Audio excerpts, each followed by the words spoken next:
Me llamo Lucía y vivía al cuidado de mi abuela junto a mi hermano Mateo. Siempre jugábamos y vivíamos toda clase de aventuras juntos. Era lo más normal del mundo.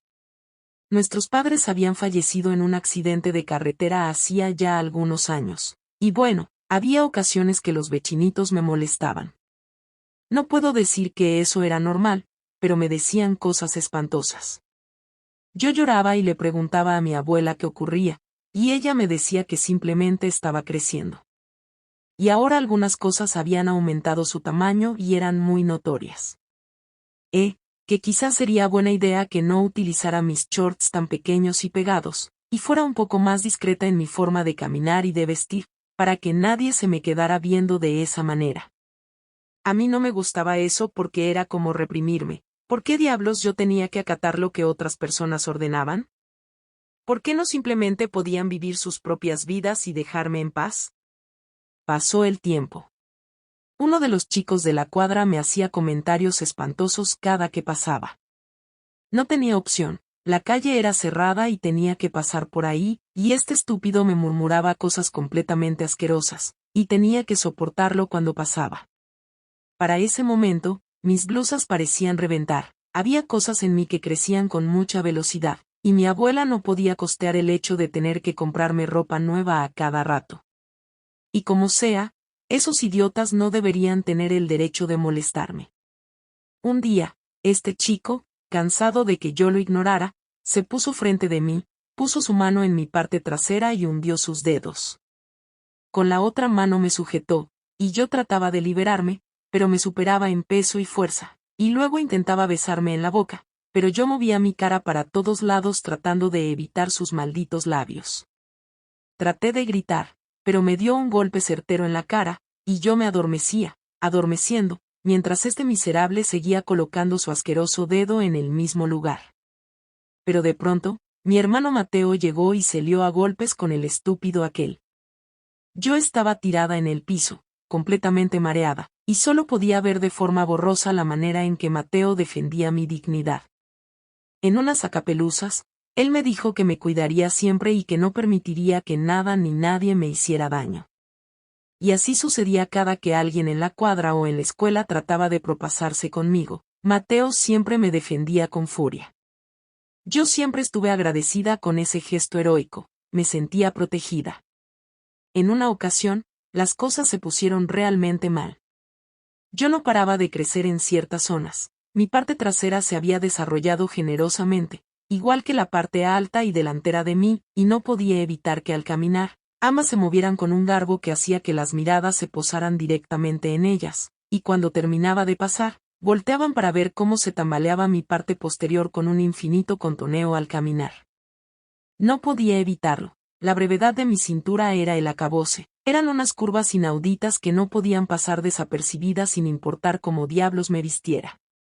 Todas las miradas se posaban encima de mí, ya sea miradas lascivas y sucias o miradas de envidia y desprecio. Esa vez fui a la tienda de don Eduardo, quien siempre me había tratado bien, pero cuando todo esto comenzó a desarrollarse, su actitud hacia mí cambió por completo. Ahora me veía de forma sucia, me daba miedo su mirada y la manera que paseaba su lengua por los dientes, pero todo quedaba hasta allí, nunca había intentado nada. Bueno, hasta ahora.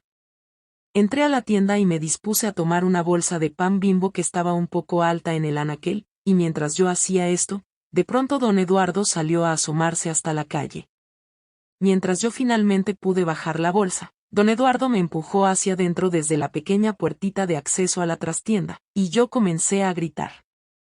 Don Eduardo hizo lo mismo que aquel chico en la calle, me golpeó en la cara, como intentando dormirme, pero no lo logró. Incluso pude morderle una mano y le hice una herida profunda, cosa que lo molestó al límite.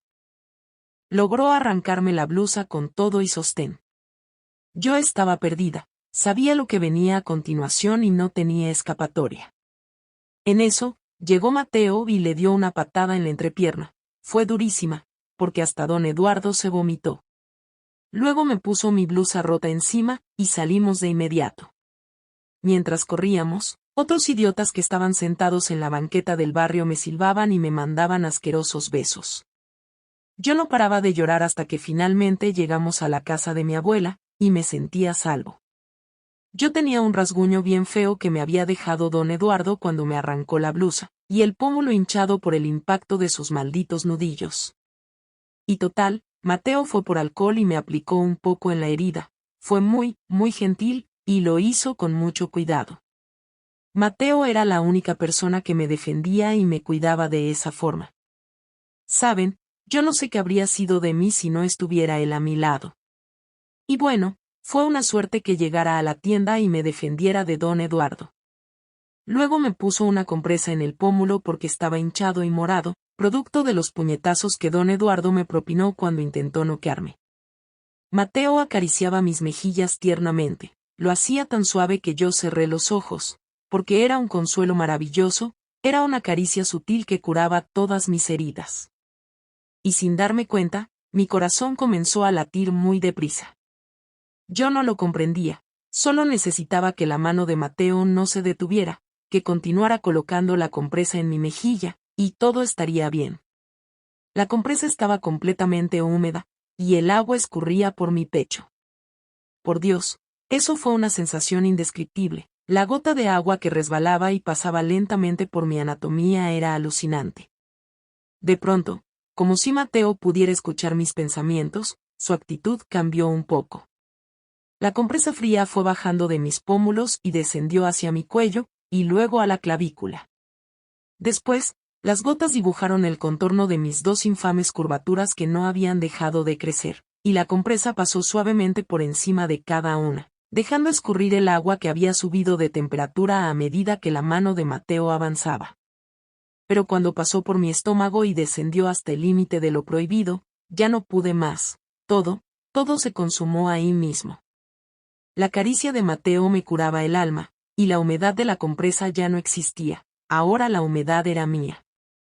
Mateo entró hasta lo más hondo de mi alma, y yo podía sentirlo totalmente, hasta dentro de mi corazón. Al último, solo pude ver cómo caía sobre mí algo parecido a una tormenta de nieve blanca, pero no era nieve helada, sino más bien tibia.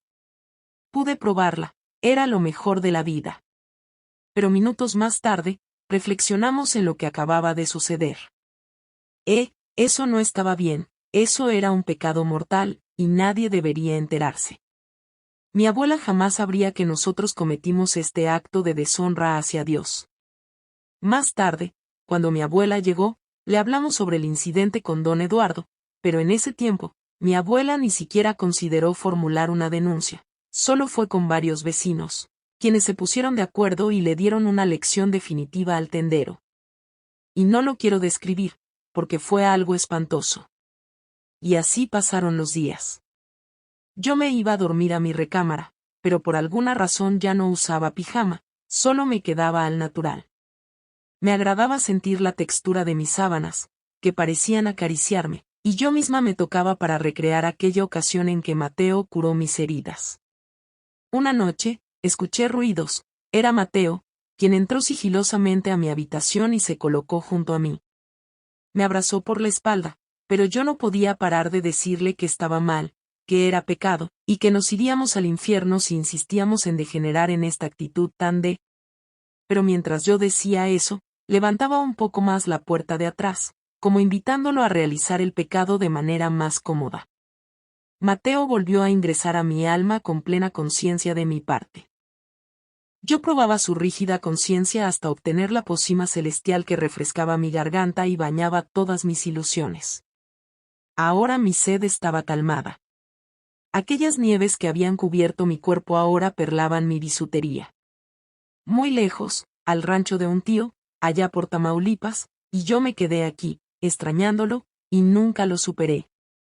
Y de hecho, nunca nadie lo superó. Tuve otras almas dentro de mis entrañas, y ninguna se compara en tamaño y fuerza con Mateo, ni tampoco en ternura y delicadeza. Yo sé que estuvo mal meterme con mi hermano, ya solo queda para reflexionar que lo que hice estuvo muy mal.